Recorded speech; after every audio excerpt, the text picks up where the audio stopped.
bw'ati naye buli omu amanya nti waali bano bafaada Ssebunya ne baba bayinza okutabalako naye omutamiivu bategeera nga waali tubadde nabo nga bagezaako okulimba abantu nti ssente z'ettofaali zaawuntanyizibwa. Ekyamazima kiri nti enkola ey'ettofaali n'ensimbi zaamu y'emu ku nkola ekyasinze okukolebwa mu ngeri y'obwerufu, si mu Buganda wokka naye ne mu Uganda.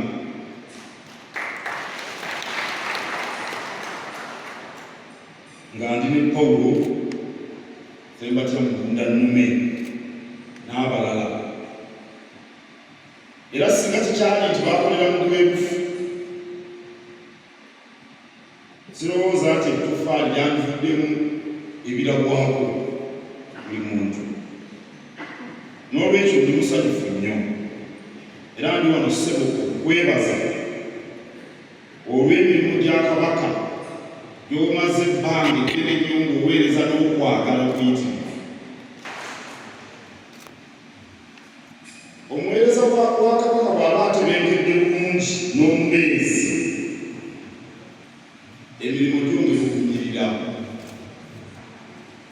N'olwekyo twaniriza Mmire Nakibala kubanga omukungu wa Kabaka ajja kwongera okuweereza obulungi olw'obuwanirizi bw'obaddumwa ate bw'ogenda okwongera okumuwa paka tyakukubye empeta n'ebyenda bikwetokola. Emirimu gibaamu okusoomooza naye ka bw'wabaayo omubeezi nga wali emirembe by'okola byongera okukwanguyira. Mukyala wange oyo singa nali sigwe nnina osanga ebintu byandinnemye.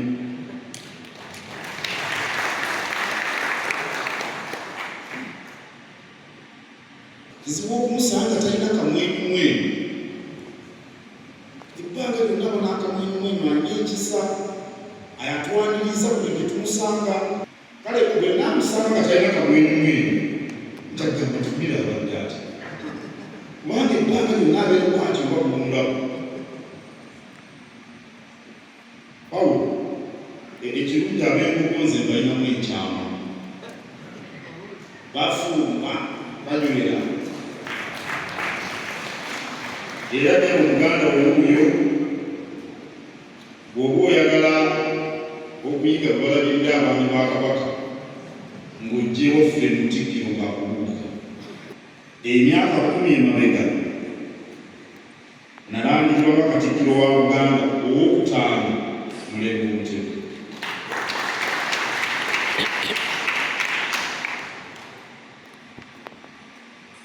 Nga sinnatandika mirimu egyo najja wano okusaba Katonda nnyambe mu buvunaanyizibwa obwo, ne mu masiriza amalala nagendayo.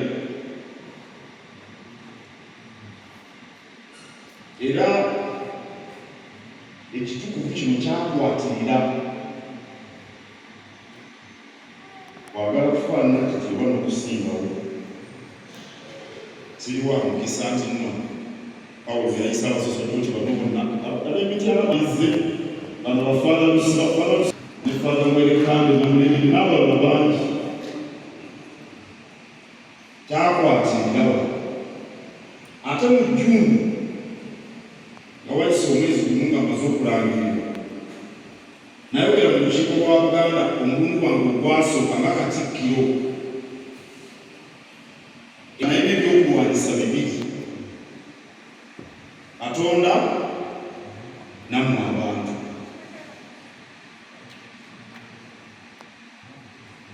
Mu myaka gino 10 gye naakabeera Katikkiro, Katonda taanjagulirangako n'akamu.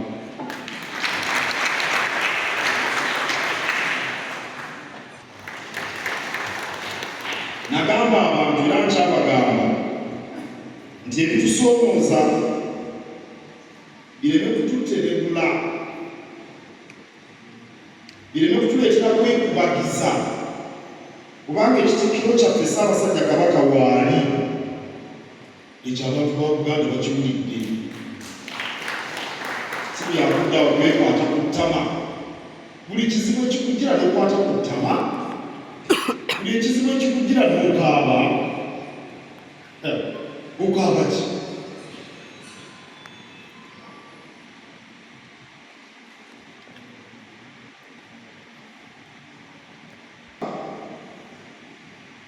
Abantu bamwegunguludde mu bumu. Abantu bawagidde emirimu gy'obwakabaka.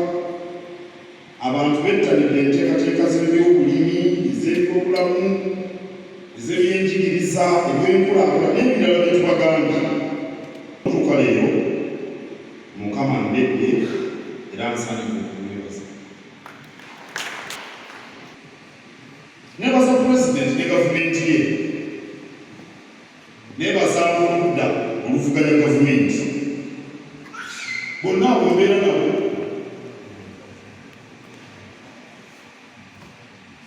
Ekisesa bw'embeera bavudde mu gavumenti ng'olala bonna abakoola ng'aboluvuganya bagamba nti ng'obeera naye nnyo. Ate bw'endeeta oluvuganya abagavumenti bagamba abo nga bakukyalira nnyo. Ndowooza ge maanyi ga Kabaka buli omu amwagala. Ssaabasajja Kabaka obuwanguzi tujja kututuukako.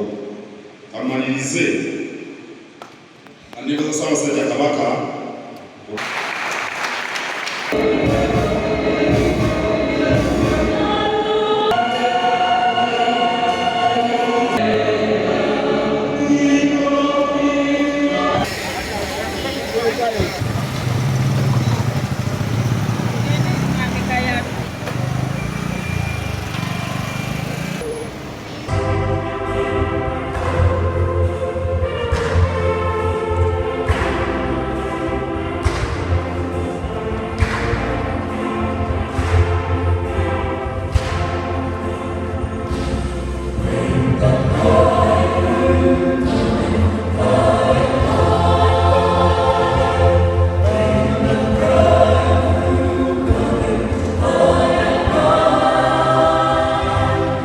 Yino poloti etundibwa n'ennyumba yamu esangibwa Wakiso nga wakava enansana mu katawuni k'Ebbanda. Tawuni ekuze, amakubo malungi era n'ebikondo by'olaba bye byawula akabanja mweri ku banneyiba. Ennyumba eno ya bisenge bibiri n'eddiro eddene ebulako plasta na kuggala. Weri waliwo abantu bangi era osobola okuvaayo n'okolera mu kibuga Kampala. Naawe ayagala poloti ez'ebyapa 15 ebuddo omukubira ku ssimu wansi awo n'obeera ng'oyogera ne nannyini waabyo direct.